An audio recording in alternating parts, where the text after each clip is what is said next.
Vandaag laat ik een nieuwe dienst zien die Kijkkasten kan bieden.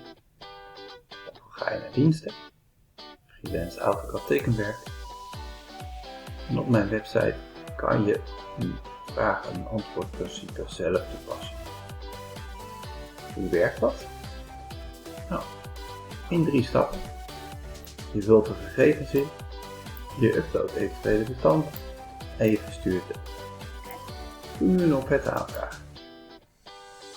Vul het vraag-antwoordprincipe in, vul je gegevens in, leg de kast naar achterwand, kies de optie die je wenst of selecteer een andere optie en loop zo de menus door